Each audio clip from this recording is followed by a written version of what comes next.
दोनों राज्यों में मेहनत की है। जिस तरीके से हरियाणा में 10 साल का कार्यकाल भारतीय जनता पार्टी का रहा है, मैं मानता हूं कि जनता कहीं ना कहीं विश्वास करती है भारतीय जनता पार्टी मेरे प्रधानमंत्री जी पर।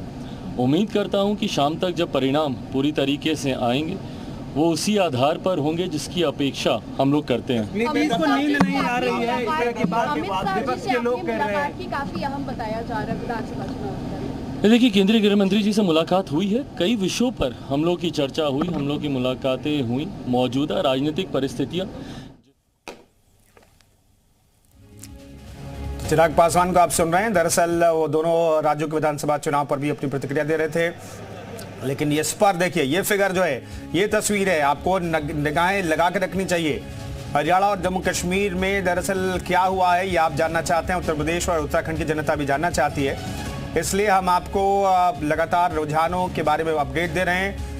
उत्तर प्रदेश और उत्तराखंड से जुड़ी हुई हर एक बड़ी खबर पर भी हमारी नज़र बनी हुई है, बीच बीच वो खबरें भी हम आपको दिखाएंगे।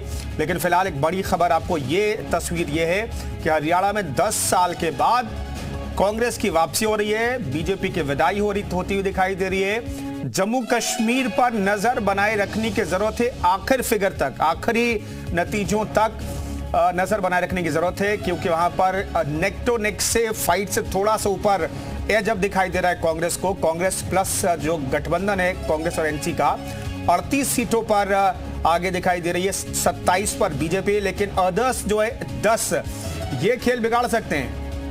भूपेंद्र सिंह हुड्डा जो है, जो मुख्यमंत्री के रेस में आगे कहे जा रहे हैं, वो आगे चल रहे हैं रुझानों में। उन्होंने 10 साल तक वहां पर मुख्यमंत्री के तौर पर काम किया और अभी भी वो कह रहे हैं कि न वो टायर्ड है और न रिटायर्ड है। ये कह रहे हैं वो गढ़ी सांपला किलोई से आगे है। भूपेंद्र हुड्डा यहां से लगातार चुनाव जीतते रहे, एक बार फिर से चुनाव मैदान में हैं और आगे दिखाई दे रहे हैं। तो 75-77 साल के भूपेंद्र हुड्डा हैं शायद, और लेकिन वो कह रहे हैं कि मैं ना भी टायर्ड हूं और ना रिटायर्ड हूं। विनेश फोगाट को लेकर के जुलाना से खबर है कि वो आगे चल रही हैं। विनेश फोगाट जुलाना से आगे चल रही है। इस वक्त की बड़ी खबर, विनेश फोगाट 100 ग्राम वेट ज्यादा होने की वजह से ओलंपिक में डिस्क्वालीफाई हो गई थी, जिसके बाद बवाल मचा था।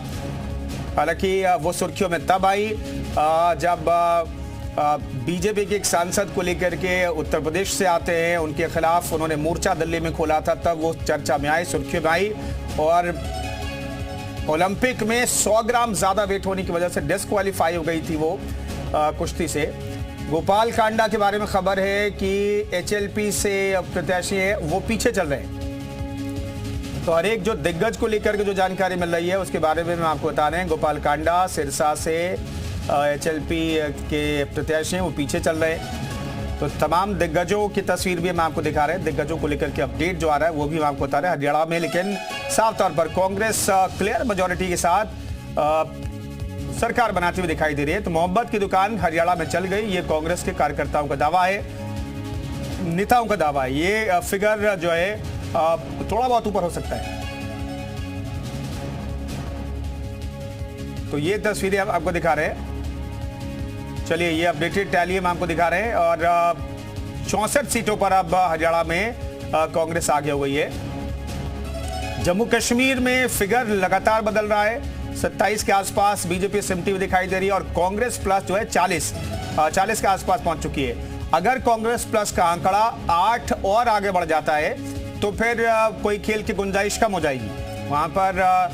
अगर ये फिगर थोड़ा कम रह जाता है, 48 से कम रह जाता है 8-10 सीटें, तो फिर वहां पर खेल हो सकता है। लेकिन ये फाइनल फिगर जो रेस जीतने के लिए जो फिगर है जम्मू कश्मीर में वो 48 का है, वो अगर कांग्रेस और एनसी गठबंधन हासिल नहीं कर पाता है तो फिर वहां पर खेल की गुंजाइश है।